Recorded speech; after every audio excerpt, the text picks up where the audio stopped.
ছেলে আমার মস্ত মানুষ, মস্ত অফিসার, মস্ত কাটে যায় না দেখা এপার ওপার।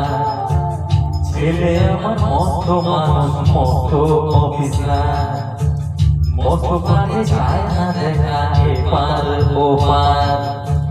নানা রকম জিনিস আর আসবার দামি দামি, সবচেয়ে কম দামি ছিলাম শুধু আমি। ছেলে আমার প্রতি অনাথ সম্ভ্রম, আমার ঠিকানা তাই বৃদ্ধাশ্রম।